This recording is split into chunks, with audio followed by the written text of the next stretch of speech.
on a été en mesure, en 2006, d'aller chercher un engagement du gouvernement du Québec dans le cadre du Forum socio-économique des Premières Nations, un engagement qui permettait au mouvement des centres d'amitié autochtones, donc le regroupement des centres, et le ministère de Santé et Services sociaux, de travailler ensemble à créer une complémentarité des services en matière de santé et services sociaux dans les villes pour les Autochtones.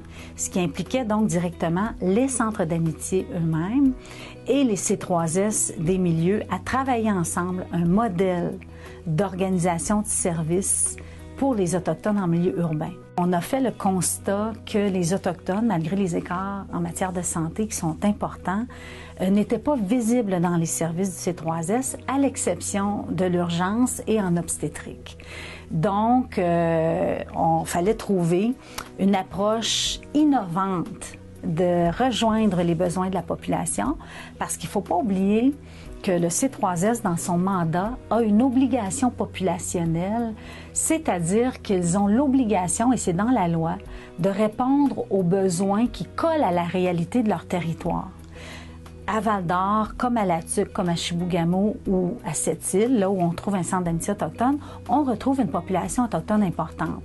Et donc, les C3S ont cette obligation de répondre adéquatement aux besoins et de prendre les couleurs de la réalité populationnelle. Et à travers le partenariat du centre et donc l'aboutissement de la clinique à l'intérieur des murs du centre, on aide le C3S et donc le ministère de Santé à répondre à ces obligations-là. La raison d'être pour avoir une clinique ici au centre, c'est qu'on avait des données. On a des données de façon nationale au niveau des taux de prévalence, mettons au niveau de diabète, au niveau de VIH-Sida. On sait que les Autochtones, comparés aux non-Autochtones, c'est souvent plus malade, on a un taux d'espérance de vie en moins. Et ces données-là sont bien nationales, mais aussi sont réelles pour notre communauté locale. Et la clinique porte le nom de la clinique, de par les services qui y sont offerts, donc des services de santé, des services sociaux. Mais c'est plus que ça. La clinique, pour nous, s'inscrit dans un modèle, un type de modèle, quand on parle d'innovation sociale. Et c'est un modèle pour nous dans la livraison de services en milieu urbain pour les Autochtones. Donc, c'est plus qu'une clinique, c'est un modèle pour nous. C'est un travail quotidien à l'amélioration des conditions de vie des premiers peuples en milieu urbain. C'est un travail de collaboration et de partenariat, d'abord et avant tout avec mes collègues du Centre d'amitié autochtone, mais aussi avec ceux du réseau. On fonctionne via le prêt d'une infirmière. Donc, cette infirmière-là, il y a un encadrement professionnel. On doit s'assurer que des services de qualité sont rendus.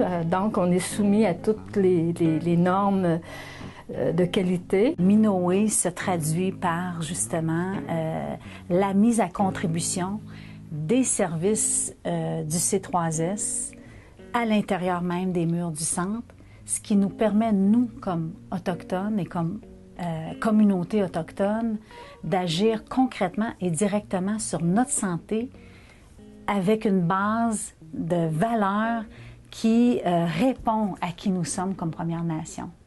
Donc, c'est ça la clinique Minoé. C'est le fait qu'on est dans un milieu autochtone. On apporte une approche qui est culturellement pertinente aux réalités de nos gens, mais aussi on offre un lieu de sécurisation culturelle, c'est-à-dire que les gens ont déjà un lien avec le centre d'amitié, qui est un peu le carrefour de rencontres dans la ville, et donc sont familiers. On retrouve des gens qu'on connaît, que l'on côtoie. Il y a comme une confiance qui est établie et la notion de sécurisation culturelle, elle est importante en ce sens qu'on n'associe pas juste au lieu, mais c'est aussi dans la façon dont les gens sont compris dans leurs besoins avec tout le bagage culturel qui vient avec. Et ça, c'est une clé de la réussite de la clinique. J'ai changé complètement ma façon de faire. Je vais beaucoup dans leur milieu, je fais beaucoup de proximité, je vais donner des rendez-vous, ils ne se présentent pas. Je pars avec mon sac à dos un après-midi et souvent, je vais faire... je me promène avec mon sac à dos, j'arrête à différents endroits, des adresses et je vais trouver ma clientèle. Et c'est un milieu qui est très... tout le monde se connaît. Donc, quand je cherche quelqu'un, je le trouve inévitablement et pas nécessairement à l'endroit où j'aurais prévu le trouver, mais finalement, je le trouve tout le temps. En parlant des tantes, des oncles, on finit par trouver la clientèle. Et je fais tous les programmes en même temps, donc ça me donne un gros avantage parce que souvent, je vais dans une famille et puis je vais traiter toutes sortes de petites choses. Que s'il était allé en CLSC, il serait allé faire vacciner une journée. Il aurait eu un rendez-vous 3 semaines plus tard pour faire traiter, je ne sais pas, faire parler du diabète. Il serait allé 1 mois plus tard pour voir un médecin. Alors, des fois, moi, je peux traiter la pédiculose, l'impétigo dans une même famille. Je vais vacciner les enfants, puis je vais donner du support ou je vais créer des liens, des ponts avec d'autres intervenants pour qu'ils embarquent dans la famille. C'est donc, moi, la porte d'entrée pour plein de choses. Puis je fais il y a des grands succès, la clinique marche bien. Je trouve que les Autochtones, on a peur d'aller chercher, d'aller voir ailleurs peut-être, tu sais, ou des fois, le monde, ils te regardent ou ils disent des affaires, puis toi, tu le prends mal, tu sais, même des fois, il y a du racisme ou quelque chose, là. Je dis que ça, qu'il n'y en a pas de racisme, puis t'es la bienvenue, puis que tu sais haut de même, que tu travailles au niveau-là. On est tous au même niveau ici. C'est pas parce que t'es riche que tu vaux plus qu'un autre, puis pas parce que t'es pauvre qu'on te soignera pas. Ou non, c'est égal. Tout le monde est égal, puis tout le monde a le droit à ce service-là. C'est merveilleux. La particularité, je pense, à la clinique Minoé, on n'est pas les seuls à le faire. Je pense qu'au Centre Amitié autochtone aussi, on le fait de plus en plus. Et dans le réseau, c'est amené à le faire de plus en plus. Si les gens ne viennent pas à nous, on va à eux. Donc, si les gens je donne un exemple, mais la personne de 9h ne vient pas à ma rencontre, mais ça se peut qu'à 9h05, 9h10, j'ai pris le temps de l'appeler. Ça se peut qu'à 9h30, je sois chez elle. C'est sûr que si j'ai quelqu'un d'autre qui vient entre-temps, des fois, c'est pas toujours possible d'aller à domicile, mais on se déplace beaucoup, on va vers eux. On est une clinique sans rendez-vous, autant pour l'infirmière que pour moi. Donc, si je suis présent à mon bureau, je vais toujours prioriser une personne qui va me dire « Est-ce que je peux te parler, Eric? » à peut-être des documents ou à de la paperasse que j'ai à remplir. Je pense que qu'est-ce qu'elle fait de différent, c'est dans son approche, une approche qui est culturellement pertinente. Le fait que le lieu physique soit dans les lieux du Centre d'amitié est aussi un élément important dans l'accessibilité. Tu sais, on voit souvent que le système de rendez-vous ne marche pas pour nos membres. Ils sont ici, ils ont un besoin, alors ils viennent consulter soit l'intervenant social ou l'infirmière. Et des fois, de par les autres services qui sont offerts au centre, sont déjà sur place, alors je vais monter en haut, je vais aller voir l'infirmière pendant que je suis ici. Tu sais, c'est souvent ça le mode de fonctionnement pour beaucoup de nos membres. Moi, je te dirais que si j'avais expliqué comment je travaille, c'est qu'ils viennent, ils me demandent. Des fois, je vois plusieurs problèmes à régler, mais si c'est pas lui qui m'amène ces problèmes-là, je vais probablement même pas en jaser. Tu veux faire quoi? Vers quoi tu veux aller? Il me le dit, puis on va travailler vers ça. Je peux lui proposer, il y a ça, mais s'il adhère pas à ça, regarde, je respecte beaucoup. Beaucoup, c'est ce qu'il veut, puis on va faire comme ça. Des fois, c'est difficile parce que c'est pas la meilleure solution que je vois, mais je vois dans le sens qu'il veut. Puis ils reviennent. Fait à quelque part, je pense que c'est d'écouter le client. Elle prend le temps de nous parler, aller chercher, puis tu sais, essayer de résoudre les problèmes, puis de mettre les choses positives. Puis moi, quand je suis arrivée là, j'étais comme bien déprimée, puis ça m'a beaucoup aidée. Bien, je pense que ça commence avec une ouverture. Et, tu sais, les Autochtones au Québec, malheureusement, on n'est pas encore connus, on est mal compris.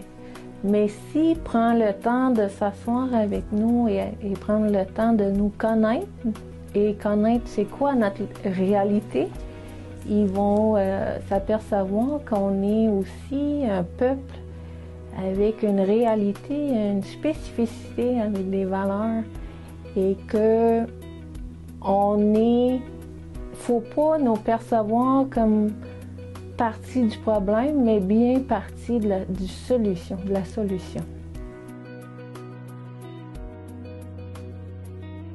J'essaie de me limiter à la vaccination 0-5 ans. La vaccination de masse influenza, ça a été un de mes bons succès parce que les Autochtones étaient très peu vaccinés. À Val-d'Or, moi, je la faisais, cette clinique-là, comme infirmière. Dans le milieu alloctone, on ne voyait pas les Autochtones. Alors, j'ai débuté ça il y a 3 ans. Je ne savais pas comment j'allais attraper les gens pour les vacciner. Donc, je suis partie avec mon adrénaline et mon sac à dos et les vaccins. Je suis descendue à la cafétéria. Et les gens rentraient pour l'heure du midi et je leur proposais le vaccin. Et cette année-là, j'en ai vacciné 300. Donc, c'est des gens qui partaient, qui allaient chercher la grand-mère, le grand-père, les petits-enfants, les tantes, les oncles. J'en ai vacciné 300. Alors, le directeur de la santé publique, à un moment donné, je l'ai rencontré. Il m'a dit « Écoute, comment t'as fait? » Ben, j'ai rien fait d'extraordinaire. Je suis partie avec mon sac à dos dans leur milieu, puis je les ai vaccinés. Ils ont une belle ouverture, mais quand ça devient trop compliqué, prendre des rendez-vous. Ils n'ont pas le téléphone, il faut être bien conscient. Ils n'ont pas le téléphone, alors comment tu penses qu'ils vont prendre le rendez-vous? Là, ça ne marche pas. Donc, moi, j'étais là, puis j'étais disponible l'heure du midi, après le travail. Écoute, j'en ai vacciné 300. Puis, ça fait 3 ans, j'en vaccine à l'entour de 300. C'était une responsabilité populationnelle de s'occuper des Autochtones, mais ils les voyaient nulle part. Fait que je pense que c'était un grand succès, la clinique Minoru. Je sens, oui, une réelle différence. Tu sais, avec la tenue de statistiques qu'on a à faire, ça nous permet de voir soit une évolution ou soit le niveau de demande, soit les personnes différentes aussi qui consultent les services sous la clinique.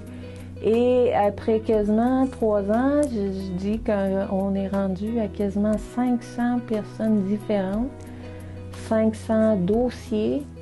On est à peu près 2000 interventions déjà, soit pour des services infirmières ou des services de l'intervenant social. J'étais tout le temps fatiguée, je pleurais tout le temps. J'ai vécu un drame il y a 3 ans, puis depuis ce temps-là, j'ai eu de la misère à me remonter.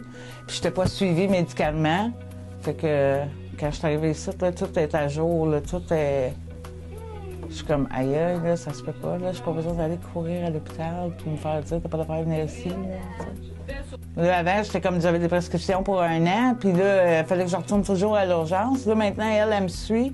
Puis quand il y a de quoi, la secrétaire ou l'infirmière, elle me rappelle, ben gars, on va te faire passer d'autres tests ou il y a un changement de médicament, mais on est en de bonnes mains, là. Je suis moins fatiguée, je travaille, puis ça va bien dans mon travail. J'arrive à la maison, ça va bien. Je suis capable de faire ma vaisselle, je suis capable de tout faire, là. Puis ma santé est bien, là. Je file pas malade, je file pas fatiguée. Non, la santé a repris le dessus, puis l'humeur aussi, là. Je vois qu'est-ce que ça apporte au niveau de ma communauté et surtout selon les membres qui utilisent les services. Je vois une petite amélioration, mais c'est des petits pas à chaque jour qu'on fait vers soit améliorer leur état de santé ou améliorer leur qualité de vie en général. C'est tout ce que je leur dirais, ne soyez pas désespérés, venez, soyez pas gênés, prenez le téléphone puis appelez, là, puis vous êtes les bienvenus, puis pas besoin d'attendre des heures ou se faire dire des affaires par les médecins qu'après ça, on veut plus y retourner, là. Tu sais, des fois, ça prend une affaire, puis ça retourne pas, puis ici, ben c'est comme... Ben le centre d'amitié m'a sauvé dans le fond, là, tu sais. Mais je peux te dire ça, le centre d'amitié et la clinique m'ont sauvé, là, tu sais. Je suis pas quelqu'un de suicidaire, mais je veux dire, avec le drame que j'ai vécu, puis les dépressions après ça, puis les chocs, puis... Tu sais, ils m'ont aidé. Si ça marche pas avec le plan A, tu prends le plan B. Ça peut être c'est tellement gratifiant en bout de ligne, là. Je le recommande à tout le monde, mais je le sais que pas tout le monde est capable parce que ça prend une belle ouverture d'esprit, puis faut que tu sois passionné, il faut que tu aimes ça. Non, c'est un super projet, super enrichissant. Je suis maman, j'ai dû utiliser à quelques reprises aussi la clinique, soit pour moi-même ou pour mes enfants. Mais je vois dans le sens plus large qu'est-ce que ça apporte. Puis je suis fière.